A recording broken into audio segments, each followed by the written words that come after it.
Cable TV. Cable TV used to be the only way to watch what you wanted when you wanted, but that world is gone. Today's cable and satellite packages cost anywhere from $70 to over $100 a month, and that's before you add premium channels or DVR fees. You're paying for hundreds of channels you never watch because providers force you into bundles. You can't just pick the 10 channels you actually care about. On top of that, you're still sitting through commercials even though you're paying all that money. If you add it up, you could be spending $1,200 or more every year just to watch TV. Meanwhile, streaming services let you pick exactly what you want. Subscribe to 2 or 3 platforms for maybe 30 or 40 bucks total per month, and you've got more content than you can watch without the junk channels or the ads interrupting everything. Most people who switch save $500 to $800 annually without losing access to their favorite shows. The math is simple. Cable became a bad deal the moment better options showed up. Extended warranties. Retailers love pushing extended warranties because they're basically printing money. Here's how the math actually works out. Most products either break during the manufacturer's warranty period when you're already covered, or they keep working just fine for years after any extended warranty would have expired. The sweet spot where something breaks right when an extended warranty would cover it, but the original warranty wouldn't, that's rare. Studies show that, on average, people spend way more on these protection plans than they ever get back in repairs or replacements. A $50 warranty on a $200 coffee maker sounds reasonable until you realize the odds of that specific failure window are maybe 10 or 15%. Meanwhile, the retailer pockets 45 bucks of profit on something you'll probably never use. Electronics especially follow this pattern. They either have manufacturing defects that show up immediately or they last 5 to 10 years without issues. That middle ground where you'd actually file a claim is narrow. Like, you're essentially betting against yourself, and the house always has better odds. Brand name medications. Generic medications are chemically identical to their brand name counterparts, containing the exact same active ingredients in the same dosages. The only real differences are the inactive ingredients like fillers and dyes, which don't affect how the drug works in your body. When a pharmaceutical company develops a new drug, they get patent protection for about 20 years, which lets them charge whatever they want since nobody else can make it. Once that patent expires, other manufacturers can produce generic versions. The FDA requires these generics to prove they're bioequivalent, meaning they're absorbed into your bloodstream at the same rate and concentration as the original. They have to meet the same manufacturing standards too.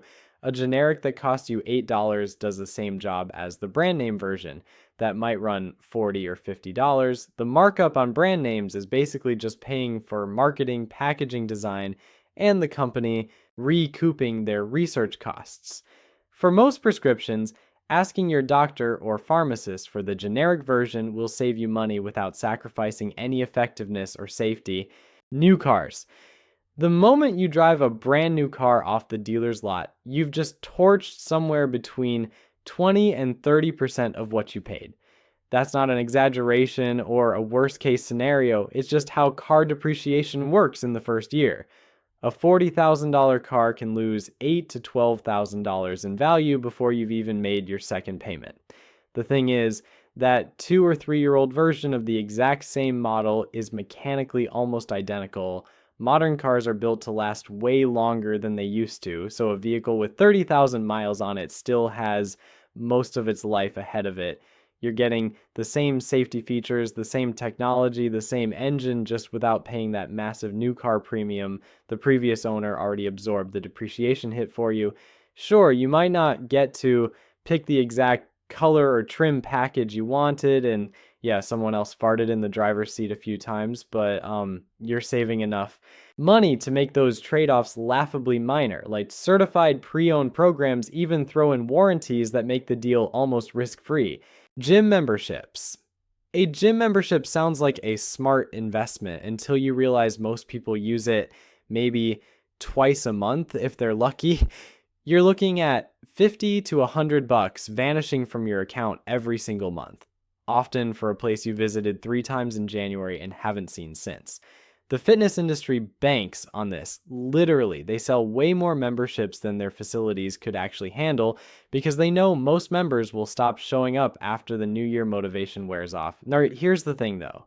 You don't actually need a gym for most fitness goals. Body weight exercises like push-ups, squats, and planks cost nothing and work incredibly well. Running or walking outside is free. A set of resistance bands runs about $15 and fits in a drawer. If you want to lift weights, a pair of adjustable dumbbells costs maybe $200 once, which pays for itself in 2 months compared to gym fees. YouTube has thousands of free workout videos for every fitness level imaginable. The gym works great if you actually go consistently, but for most people, it's just an expensive guilt trip that auto debits every month. Bottled water. Bottled water is one of the most successful marketing tricks ever pulled off. You're paying roughly 1,000 times more than tap water for something that, in many cases, literally, it's tap water.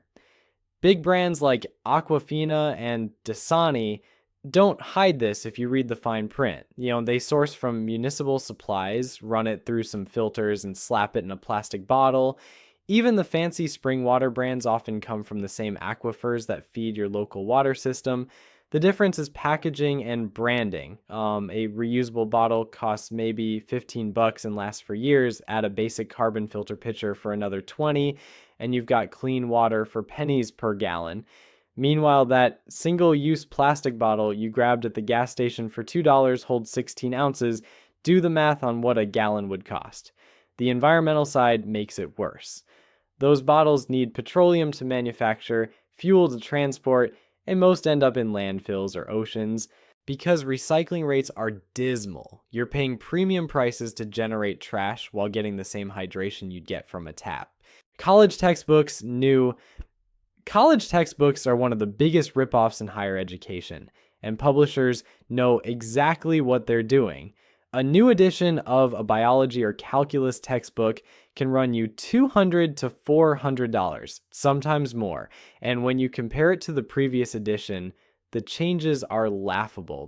They'll shuffle around some chapter numbers, swap out a few practice problems, maybe update a photograph or two. The actual content, the information you're paying to learn is virtually identical.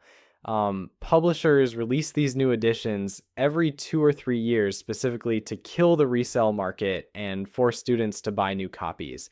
Here's the thing though, you have options. A used copy of last year's edition will cost you 50 to 90% less and contain the same material.